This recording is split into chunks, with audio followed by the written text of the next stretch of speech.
All right. Well, again, welcome to this press conference of the three human rights experts who have presented their reports to the third committee yesterday afternoon. And we have right next to me Mr. Abdelhamid El-Jamri, Chair of the Committee on the Protection of the Rights of All Migrant Workers and members of their families. Mr. Al-Jamri will be presenting in French and can take questions in French. However, we do have our colleague from our office who can interpret. Then next to him we have Mr. Tomás Ojea Quintana, Special Rapporteur on the situation of human rights in Myanmar.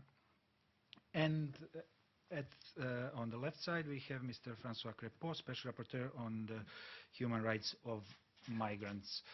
So without further ado, I'll let the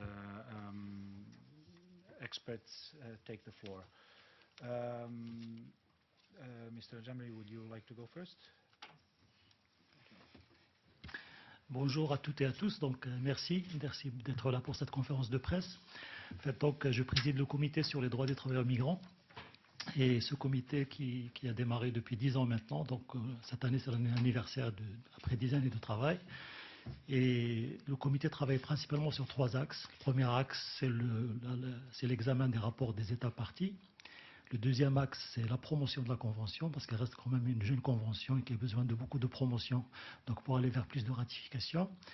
Et le troisième axe, c'est l'organisation de la réflexion autour d'un certain nombre de thèmes pour donner certaines interprétations de la Convention et pour mieux expliquer ses dispositions. Et ça prend toujours souvent sous forme de ce qu'on appelle journée de discussion générale. Donc nous en avons organisé un certain nombre. Donc aujourd'hui, la Convention, donc, elle est plus nécessaire que jamais parce que pour plusieurs raisons. Donc, d'abord, il faut regarder l'actualité, ce qui se passe aujourd'hui dans le monde à travers sur la question migratoire, que ce soit par rapport aux travailleurs, ceux qui souhaitent immigrer de façon irrégulière, que ce soit au niveau des droits et dans un certain nombre de pays. Et aussi, donc, ça reste un outil spécifique de défense des droits des travailleurs migrants. C'est le seul outil spécifique qui existe aujourd'hui, donc, sur la question de défense des droits des travailleurs migrants. Et donc, il y a besoin de le renforcer donc, pour aller vers plus de protection des travailleurs migrants. Et c'est aussi, la Convention sert aussi aujourd'hui pour beaucoup d'États, notamment les États parties, comme guide à la construction de leur politique publique en matière de migration. Et ça, c'est très important parce que la Convention est une convention très large qui dispose de beaucoup d'articles et qui donne des indications aux États donc, pour mieux gérer leur migration. Et c'est aussi un outil de développement. Un outil de développement parce que un migrant qui jouit de ses droits, c'est un migrant qui est profitable pour le pays d'origine, pour le pays d'accueil et pour le pays de transit. Donc les États ont intérêt aussi à donner des droits donc, pour pouvoir tirer le maximum de la présence des travailleurs migrants sur leur sol. Aujourd'hui, donc, on estime le nombre de migrants internationaux à 240 millions. Et ce qui est nouveau un peu par rapport au flux migratoire, c'est que la migration sud-sud devient aussi importante que la migration sud-nord. Et ça, c'est un nouvel élément en fait dans l'évolution de la migration. Et aussi, donc, on voit d'une façon très croissante la migration nord-sud qui commence à se développer aussi avec un taux de croissance assez important. Pendant les années 80, quand la communauté internationale a commencé à travailler sur la convention qui a été adoptée en 1990 par la suite, la communauté internationale avait pris conscience de la gravité de la situation par rapport à l'augmentation des flux migratoires et aussi par rapport à l'augmentation de la traite de l'être humain. Donc c'est ce qui a fait donc, que la communauté internationale a adopté cette convention-là et donc qui exprime une certaine conscience de la situation grave que vivent les migrants. Aujourd'hui, je pense qu'on peut se trouver dans la même situation. On a une augmentation importante des flux migratoires et on a aussi une augmentation importante de la traite de l'être humain. Donc aujourd'hui, ce que nous demandons aux États, c'est cette conscience dont ils ont fait preuve pendant les années 80 pour aboutir à l'adoption de la Convention 90. Cette conscience se transforme aujourd'hui en action concrète pour aller vers plus de protection des travailleurs migrants. Donc je suis à votre disposition. Merci. Does anyone need to Okay. So what she said basically is that the Migrant Convention is now celebrating its 10th anniversary, and in the committee it's used to undertake 3 types of activities: consideration of said parties' report, the promotion of the convention in terms of ratification, and also general discussions in terms of interpretation of the provisions of the convention. He highlighted also that this convention still remains a good instrument when we look at the recent events in terms of how migration is putting some people at danger, especially those coming from Africa to Europe. That justifies the need to move forward in terms of the promotion and ratification of the convention. And it remains also a good guidance for state parties to help them shape the migration policies. He highlighted also that the convention is an important instrument because when migrants enjoy their rights, their situation is profitable to both countries of origin and transit and also a destination. There are today 240 million migrants around the world. It's not only anymore about south-north migration, but south-south migration and also north-south migration is increasing. And lastly, he highlighted that the increasing move in migration, which was accompanied by also trafficking in persons, justified the work in the earlier 80s before the convention is adopted in the earlier 90s. So this type of problems still remains today, and which justifies the need to promote the convention and for more ratification.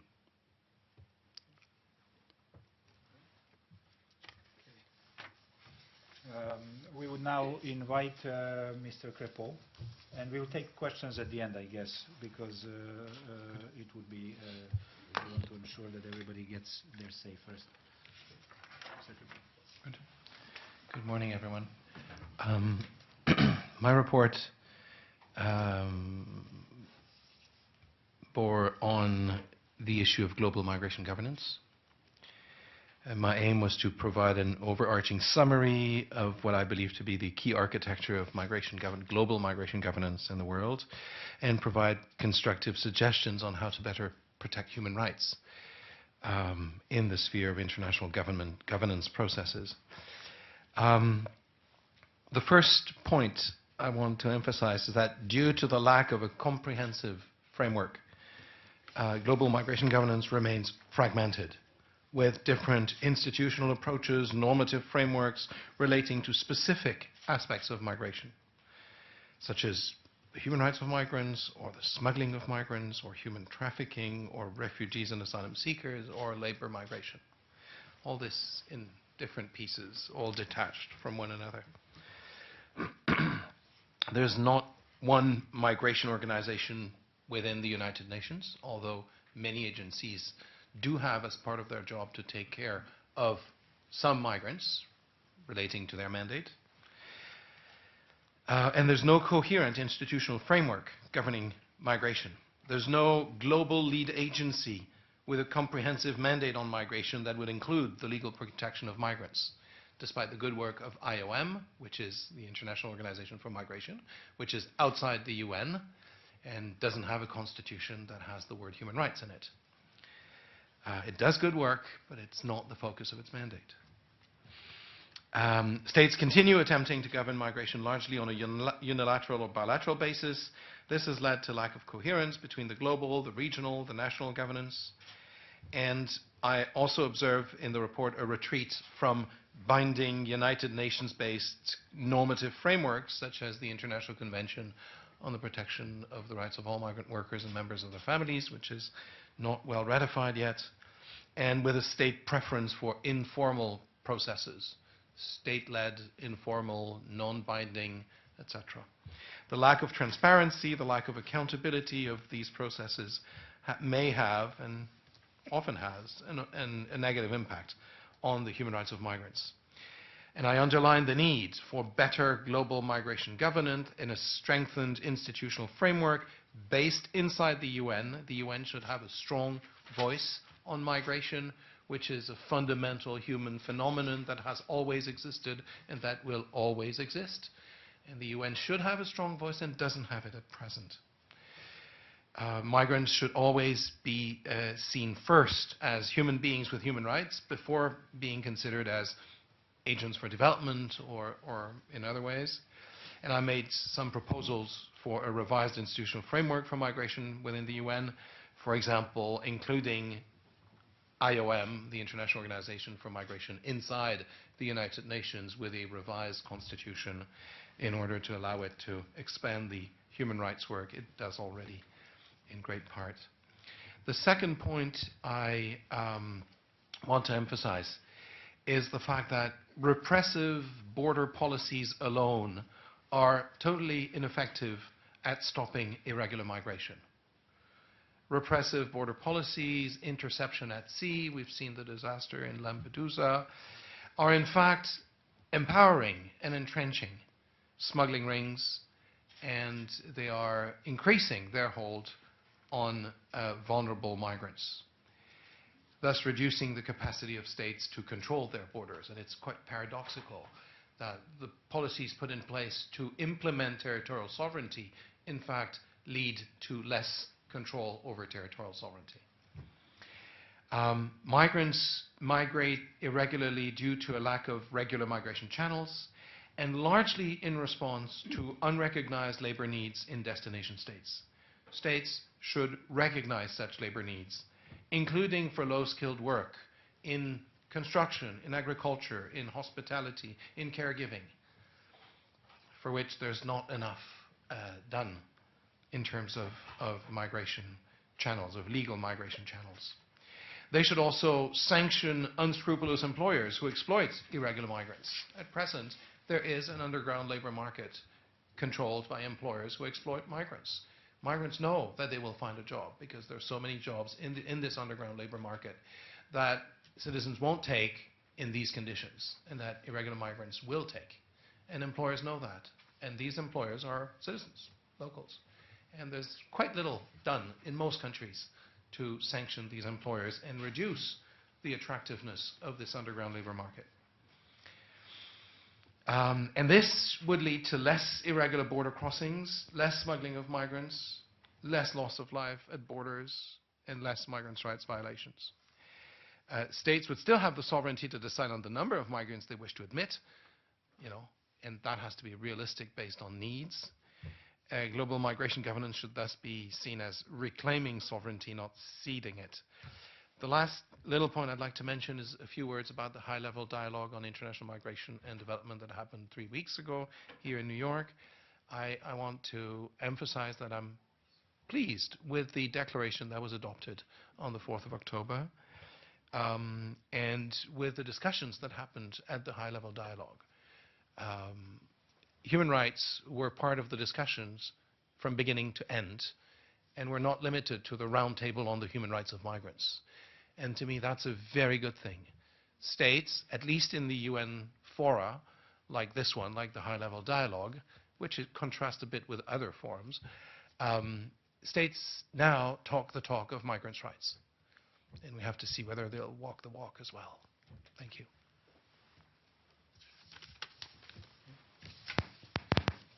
Now we would invite also Mr. Ojea Quintana to present on a different subject, and then you can ask questions of all three afterwards.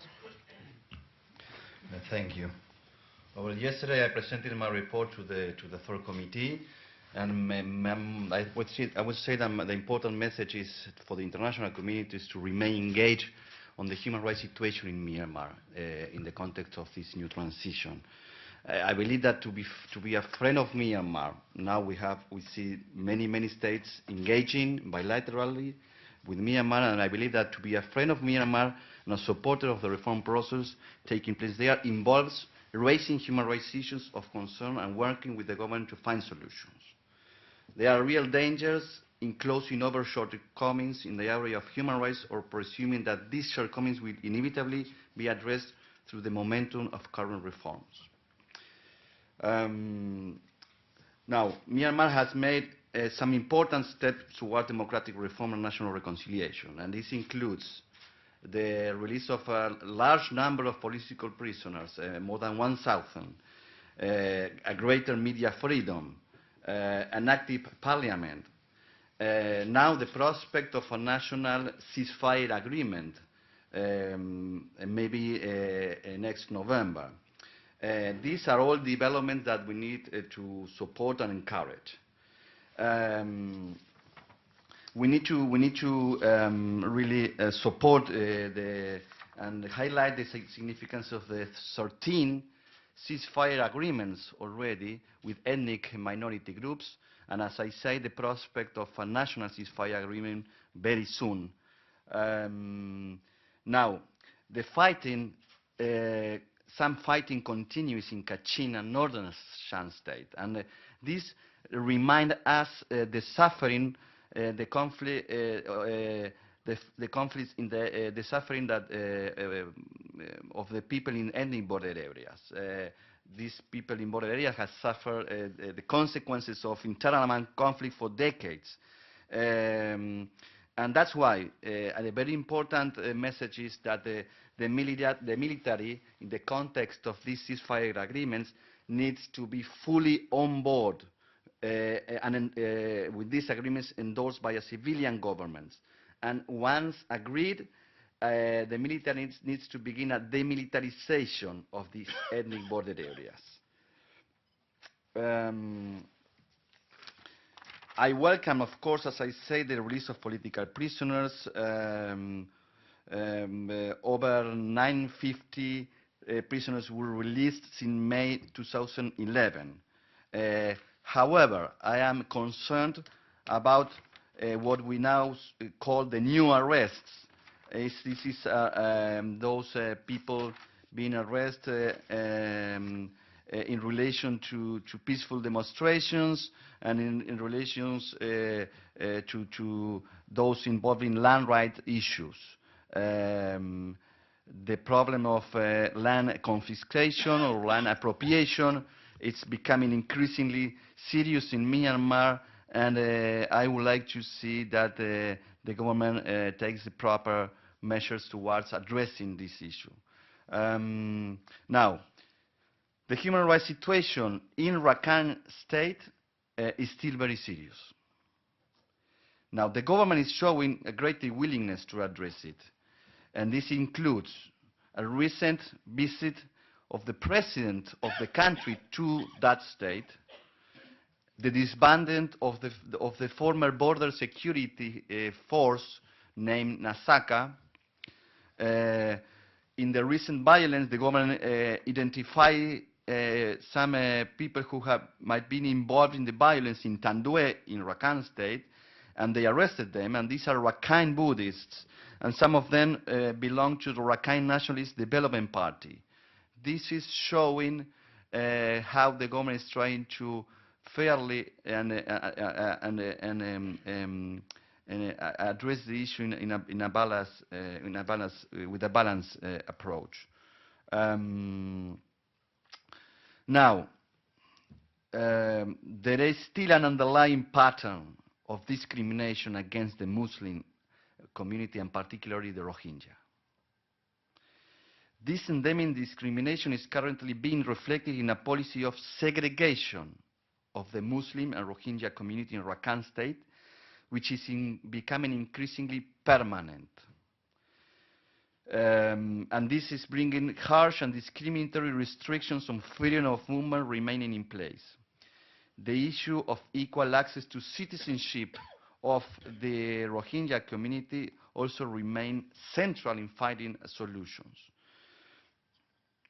And what is more and more important is that the government has yet to fulfill its obligation under international human rights law to investigate the allegations of widespread human rights violations, including by the security forces reportedly committed during the initial June 2012 violence, and to hold the perpetrators to account.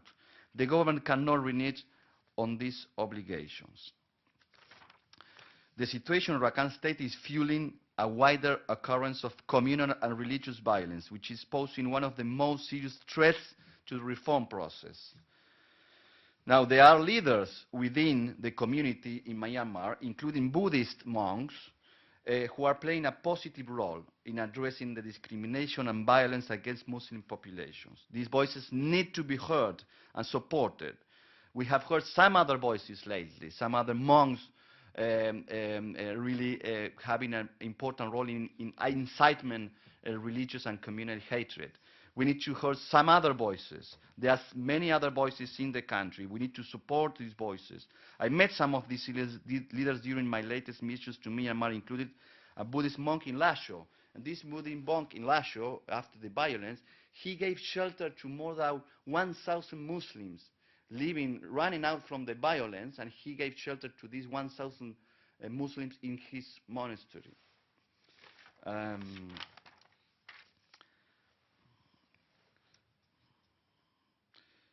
All right, so let me say something important. I do not believe that this violence that we are seeing now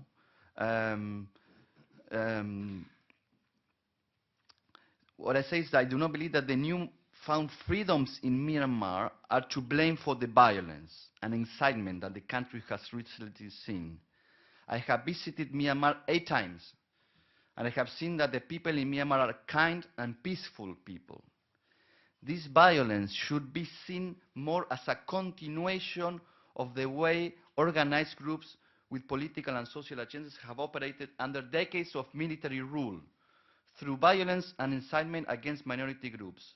A more open society in which human rights are respected and in which all individuals and groups are accountable under the rule of law will soon mean that this way of operating will be a thing of the past.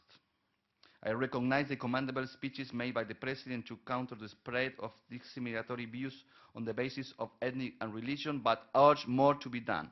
For instance, as Myanmar proceeds with the democratic transition to a civilian form of governance, the police force needs to become the prime force maintaining law and order, with the military moving back to the barracks.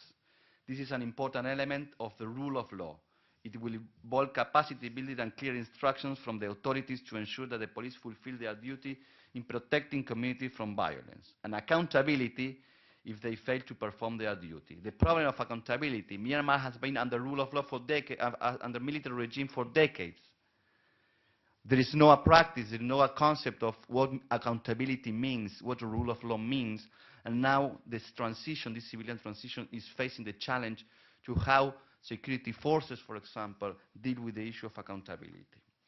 Last point, and I will finish. In my report, I have urged reform of the Constitution to maintain the momentum of the transition to democracy and national reconciliation. This includes the amendment of provisions which allow for the military appointees to occupy 25% of seats in parliament, and also which disqualify persons from being president on unfair grounds, and the inclusion of provisions to address the aspirations of ethnic minority groups. After the ceasefire agreements, the next discussion in Myanmar will be how to include the aspirations of ethnic minority groups in the political and institutional and legal framework, and this will imply discussions in respect to amending the Constitution.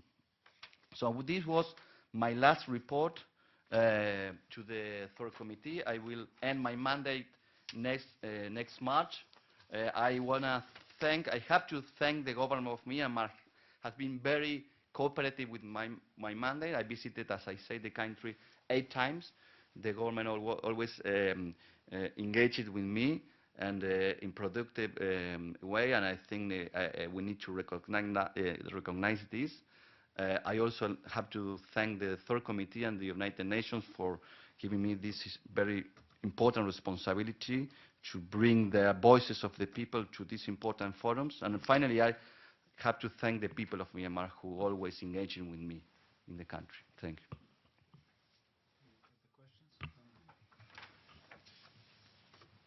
Thank you very much. It's Pamela Falk from CBS News, and on behalf of the UN Correspondents Association, we thank you for the panel and for all of the briefings on these different topics. My question is first to Mr. Quintana on Myanmar, Burma, and that is on these ethnic divide, or the Muslim Buddhist divide in Rakhine province. Aung San Suu Kyi was just speaking about it and said that she did not see it as ethnic cleansing, but did see it as a climate of fear. You say it's not about the democratic, the newly found democratic position in the country. Do you see it as ethnic cleansing? And to what then do you attribute it? Who's to blame, really, on that? And just a separate question on the migration experts. Mexico played a very high role on the high level on migration, and pointed out the extortion and violence that can be part of the illegal process between Mexico and the United States, the illegal transit. Is there anything you see as coming out of this that would help that situation? Thank you.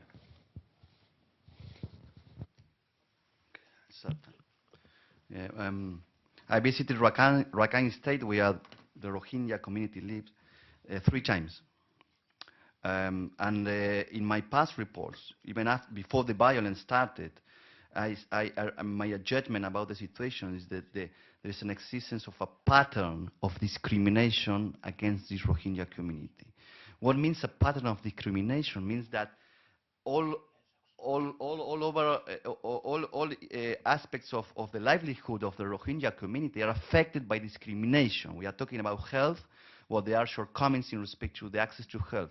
We are talking about education, there is shortcomings in respect to education, and so on and so forth. So how I address the situation is a serious pattern of discrimination against the Rohingya community. And the responsibility here is on the government. Again, as I said, I think the central government is realizing that more has to be done in respect to the situation in Rakhine. I see a problem at the state level authorities and at the township level authorities as well.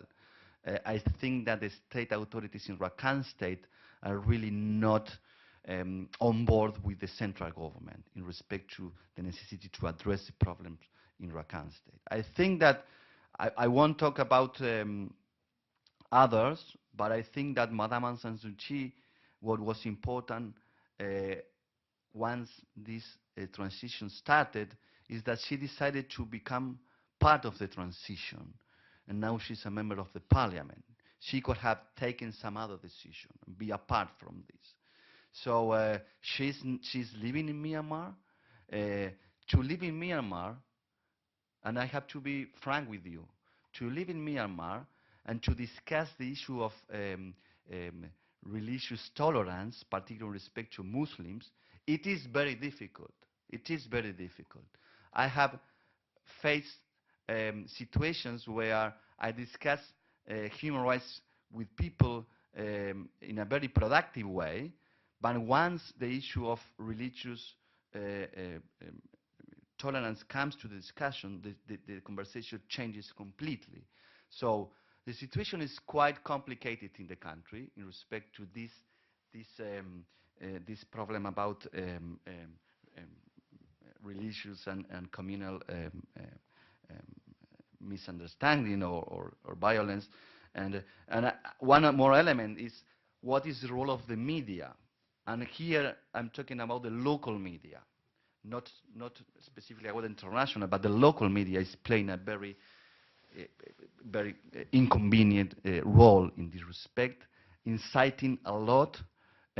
So when the government is willing to take proper measures to address the religious and communal violence, you can have the other day a front page of a newspaper, and then all your efforts suddenly are gone, because these newspapers are the kind of elements that the most remote villages have access to. They only receive these kind of newspapers.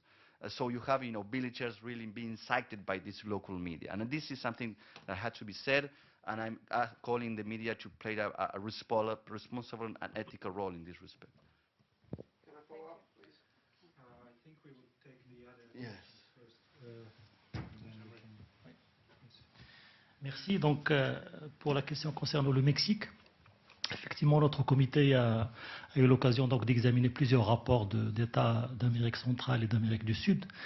Et donc, nous avons eu des informations très précises sur ce qui se passe en fait pendant la traversée. Donc, c'est vrai, c'est pas seulement au Mexique, mais aussi dans d'autres parties du monde. La même situation se trouve. Et on sait que le Mexique, au niveau fédéral, fait des efforts très importants donc, pour protéger les migrants. Mais ce n'est pas suffisant. Ce n'est pas suffisant parce que déjà le pays manque de moyens.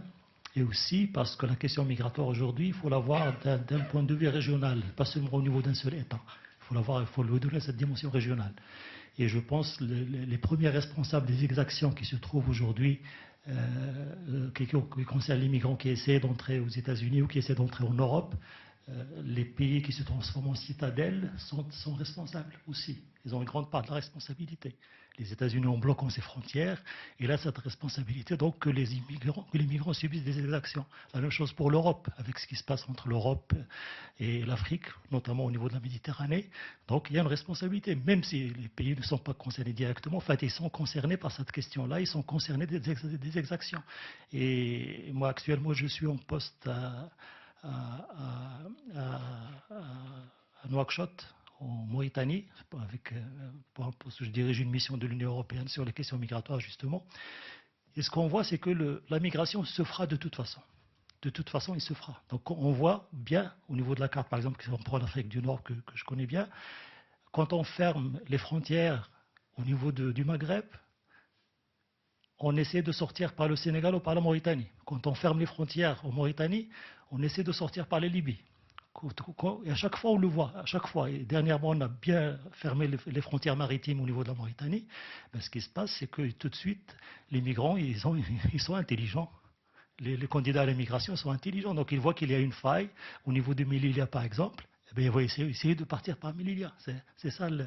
Et aujourd'hui, la question qui se pose aussi par rapport à la question sur le Mexique, c'est la question des droits de l'homme aux frontières, qui est un élément très important. C'est vrai qu'au niveau de la loi internationale, tout ce qui est politique migratoire en ce qui concerne l'entrée, le séjour et la sortie relève de chaque État.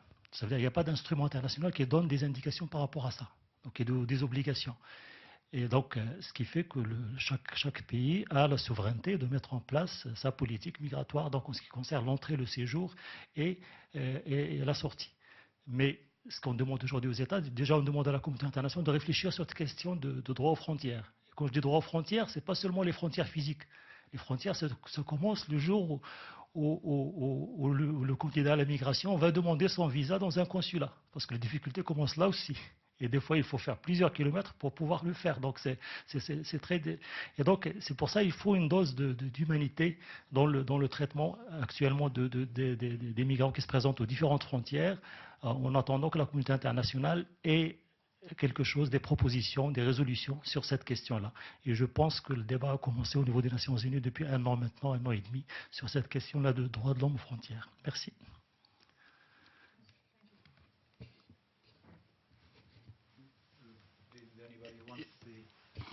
Summary or interpretation of that, or? No, can we go follow up, please? We don't have very much time. Okay. Yeah. Pour Monsieur Jamré, Bouchabé Youssef de l'agence Maghreb Arab Presse.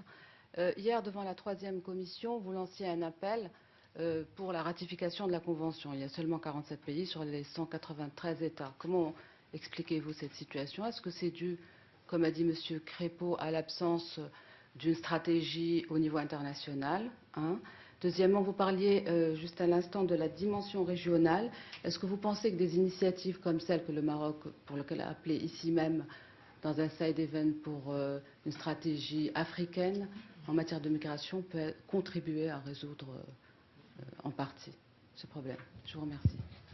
Merci pour votre question. En fait, l'appel à la ratification, donc c'est un appel qu'on fait pratiquement tous les jours maintenant, parce que en fait, au niveau de la Convention, l'un des travaux qu'a fait le comité depuis son installation, c'est la promotion de la Convention. Et la promotion s'est faite en relation avec un comité directeur qui était chargé déjà de la promotion avant son entrée en vigueur à Genève, et aussi avec la société civile. Et au niveau de la société civile, nous avons une plateforme d'ONG internationale qui s'est constituée, qui est basée à Genève, et qui accompagne le comité dans son travail.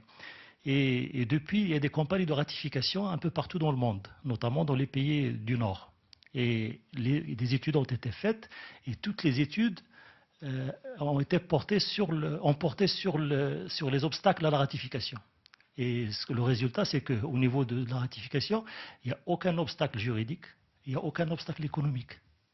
Mais l'obstacle principal reste politique. Et ça, c'est très important.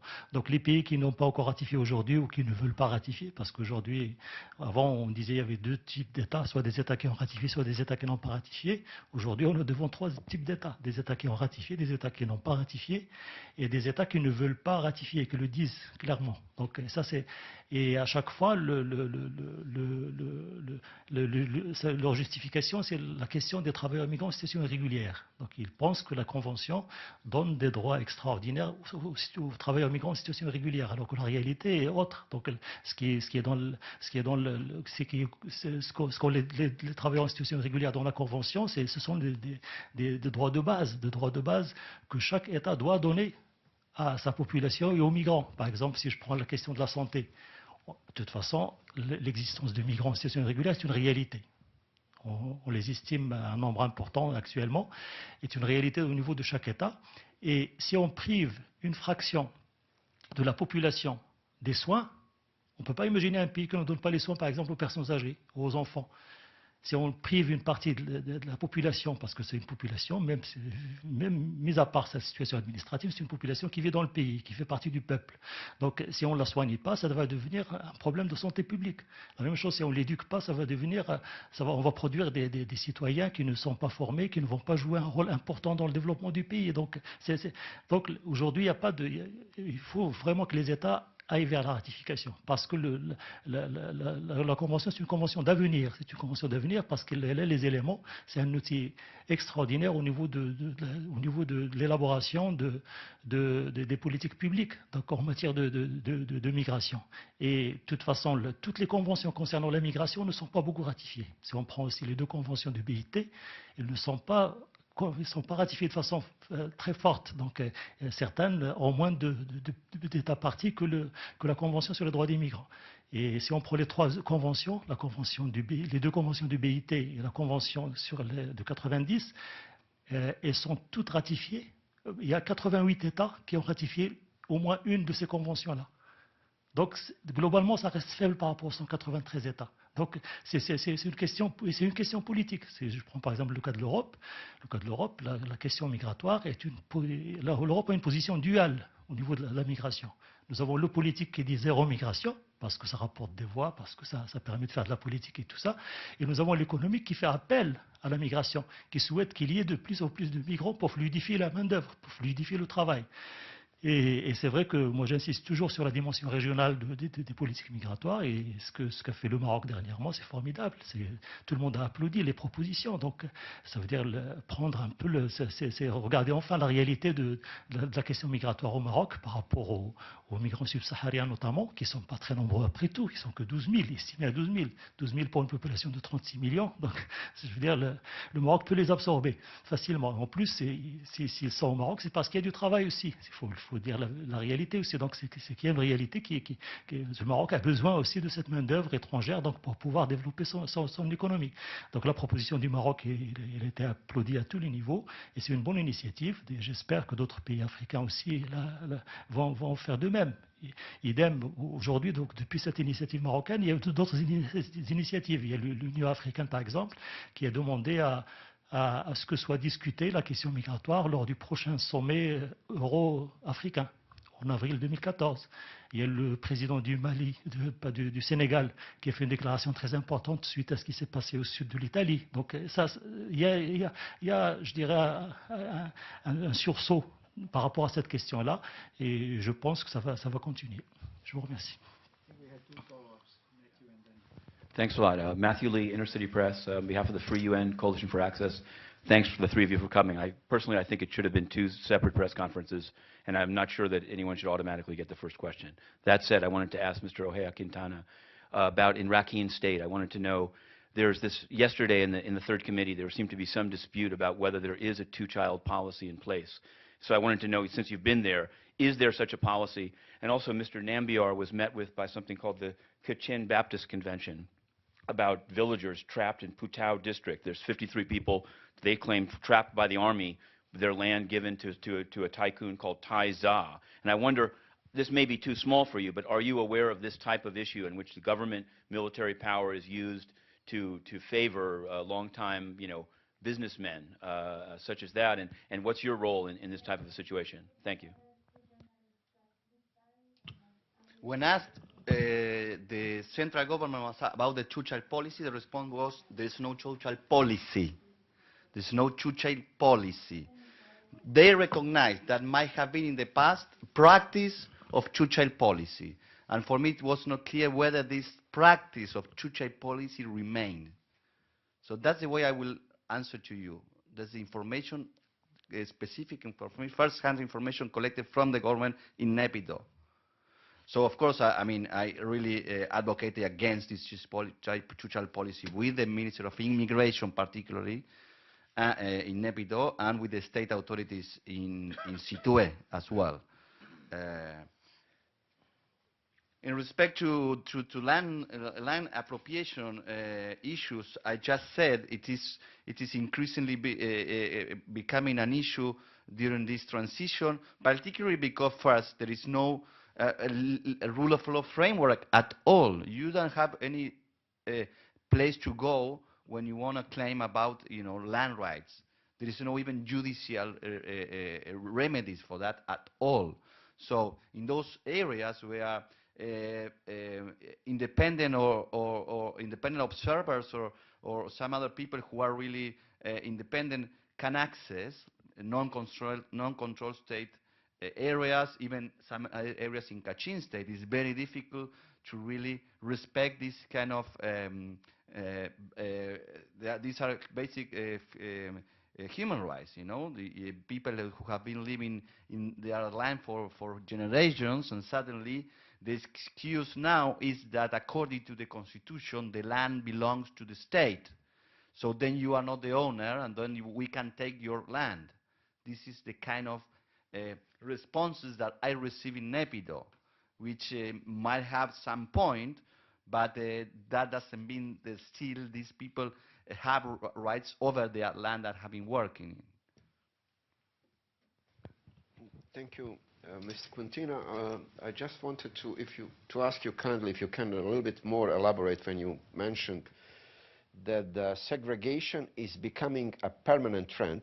And number two, just as a follow-up of my colleague Pamela before, when you try to respond to her whether you agree with the statement of the Nobel Prize winner that there is no ethnic cleansing going on in Myanmar against the Myanmar's Muslim, you said it's very difficult to discuss the religious issues in Myanmar. What does it mean? And at the end, just since there is a conflicting report, how many Muslims are really in Myanmar?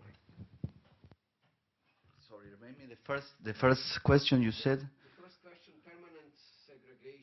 Yeah, that's new element. I mean, there has been a pattern of discrimination against the Rohingya, but they were not segregated. They were living together in Rakhine State with some other, with Buddhist Rakhine. But the segregation now is becoming a permanent policy. What I mean is, after the violence, the Rohingyas have been put in IDP camps. In IDP camps. IDP, internal displaced camps, people camps. And the government is building shelters there. These shelters are I think that's we need support this initiative for the government to really grant the proper livelihood of these communities in these camps. But the reality is this is becoming permanent, and these communities are not being allowed to go back to their land in Rakhine State. How many people, Muslims, we are talking about? Well, the number of the Rohingyas living in Rakhine State are about 800,000 people, almost 1 million, yeah. And let me tell you, I read the news about the statement of Madame Aung San Suu Kyi, and again, I will not talk about the statements of some other people. I always try to talk about the government, the role of the government in respect to human rights, because that's my job. And I talked to her many times, and I don't agree that she said that there is not ethnic cleansing in Myanmar. She just said, and I think, that there is a very serious issue in respect to fear of the violence, because there is an important issue. It's not the Buddhist communities, the ordinary people, the villagers, are people that are also afraid about the violence. As I said, I do not believe that these are violent people. These are I met them many times. These are peaceful communities that suddenly are driven from some, incitements from outside their communities, and they found themselves in the middle of the violence. And the violence, serious violence. We are talking about very serious violence. So, again, the way that I address the issue is through the human rights perspective, as a pattern of serious discrimination, which affects all aspects of the livelihood of the Rohingya community, and that's serious enough for the government to address, and for the international community also to work with them. Now the government is engaging. The government of Myanmar is engaging with OIC. And OIC might go to the country and visit Rakhine State. Organization for Islamic Conference. Exactly, which is a good news, because we always need to try engagement, and this is important. And we need to follow these developments closely to see the results. I think it is positive. Also here in New York at the third committee, there was a discussion whether or not it was going to be a resolution on Myanmar, with the OIC pursuing their own resolution, and some other states that didn't want to really go forward with the resolution.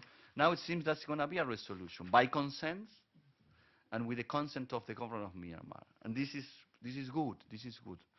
We need to try engagement. The situation is, the violence has been serious, and one way to start solving the violence is through engagement. And let me say one more thing with respect to Rakhine State. I visited Butidong prison, which is a township in Rakhine State, which suffer a lot of violence. And in Butidong, I met 4 UN workers who were detained, and they were released. But now there are still 4 INGOs, international non-governmental workers, who remain behind bars in Butidong prison. I urge the government to release them. These are workers who have committed for the good of the people for years, and I think they are being held under arbitrary grounds. Joseph Klein, Canada Free Press, and this question is for Mr. Crépeau. I understand, of course, your focus is on the human rights of migrants, and that is also the the focus of the convention, of course. But the flip side of rights are responsibilities, and I'm wondering, whether you would have anything to say or whether something should be included in your report about the responsibilities of migrants to adhere to the laws of the host country, to try to assimilate as best they can, keeping their own culture, traditions, but also assimilate into the culture of the host country, including such issues as language, because that's part of the tension. That migrants will come to a host country but want to live as if they were back in their originating country and not assimilate. Thank you.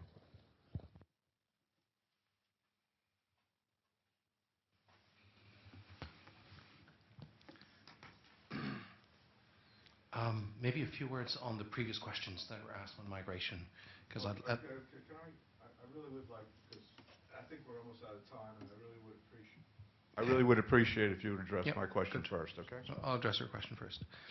I agree with you that human rights have included in them responsibilities, which is responsibilities to protect the human rights. That's the responsibility, and that's the responsibility for everyone. The human rights of everyone have to be protected, and they have to be protected by everyone. That includes the government, but that includes also private entities and every one of us in this room. So migrants arrive in a country, they have to respect the laws. There's no problem with that. If they do something illegal, they will be arrested. If they do a criminal act, they will be arrested, detained. They will be tried, and all these rules apply to all migrants everywhere. As long as they don't do anything illegal, there's no reason to think that whatever they do, in whatever manner they do it, is forbidden. And that's often the big issue about assimilation. People see that wearing a veil is an offense to the traditions of the country. Well, wearing a veil is nothing different than wearing a blue mohawk, which offends the sights of many people. It's a choice, a personal choice that is made, and that everyone has to respect. What is important is that there be no violence in the choices. And there is violence. There is violence against women in migrant communities, like there is violence against women in host communities. There's lots of violence in many host communities in the global north, and we have tools to deal with that. We have shelters. We have children aid societies, and these tools should be available to everyone, be they migrants or be they migrants from other generations or descendants of migrants. There's no difference. There shouldn't be a difference in that sense. Equality, equal treatment is to me the key element there, and we have to respect equal treatment for everyone, including migrants. If people are allowed to wear blue mohawks or to have different habits, to become Carmelites, why not keep your veil? Why not live differently? These issues are important. They have to be discussed. They have to be understood, and they have to be debated serenely in each and every country. And myths have to be debunked. And that's the responsibility of the government, but it's also the responsibility of religious communities, it's also the responsibility of the media, it's the responsibility of everyone. I think the big issue here is to recognize that migrants have the same human rights and responsibilities as everyone else, except two. When I say migrants, I mean migrants who have not become citizens. The right to vote and be elected, and the right to enter and stay in the country. All other human rights are for everyone, including the right to equality, which applies to everyone without distinction according to national origin. This doesn't mean that you have the right to all the government services that everyone has the right to. I don't have the right to maternity leave. I don't have the right to all sorts of services. I don't have the right to a pension yet. So we're all different. We don't have all the same entitlement to government services, but we have the same human rights. all the same human rights. And migrants are no different in that sense. As long as they're on the territory or under the power of the government, they have the same human rights as anyone else. The same human rights of not being detained arbitrarily, the same human right of not being arrested arbitrarily, the same human right of being treated equally in the way, in the respect of the way they want to dress or they want to behave, etc., etc. So this is, to me, the framework that should be applied. And to me, that answers a lot of questions. And tribunals and courts have been quite good in many countries at having that framework respected because they don't have the electoral pressure of political leaders. I'd like to say, is that an answer to your question? Good. I'd like to say a few words about the other questions. The question was, will the high-level dialogue, etc., result in less violence at the border? That was the first question. We have to understand that irregular migration happens when you have push factors, pull factors, and a barrier in between. If you work only on the barrier and you still have the push factors and the pull factors, you haven't solved the issue. What you create is a prohibition-type problem, i.e. everything goes underground, and you lose control about the whole exercise, and you empower mafias. That's what happens. If you want to reduce irregular migration, we'll probably never eradicate it, but reduce it, you have to work on the push factors, i.e. violence and poverty in the countries of origin. That's development policies for the past 60 years, which have done some good, failed miserably in many cases. And you have to work on the pull factors. Migrants go to countries where there are jobs for them, and they know it. There are countries where you don't go because there's no job for anyone. Not for the citizens and not for the migrants. But they come to North America, they come to Europe, they come to booming countries in Africa and Asia because there are jobs for them. If you don't work on those underground labor markets, the pull factor will remain. And it's still not acknowledged. We have to acknowledge that. If we, I'm a bit struck by the EU answer to the Lampedusa disaster, because the first thing that Mr. Barroso announced the day after or 2 days after the disaster was that they would increase the budget of Frontex and implement quickly Eurosur, which are techniques to intercept people at the border in the Mediterranean. Now, I have nothing against having more and better trained border guards who would be human rights sensitive, gender sensitive, who would understand what's going on. I'm all for it. It's violence at the hands of the authorities has gone on for too long in too many countries, and we have to work on training properly these people. Very good. The problem is that if you work only on the barrier, again, you're not touching the pull factors, you're not touching the push factors. And the only thing you do is that you create more incentive for creative mafias to do more evasion tactics. And you're entrenching these mafias. You're empowering them to violate more human rights of migrants. And you lose control of the border. There was no death in the Mediterranean in the 50s and 60s when millions of Africans, North Africans in particular, and Turkish citizens, came to Germany, to France, to Belgium, to Switzerland to occupy jobs. Why? Because there was no barrier.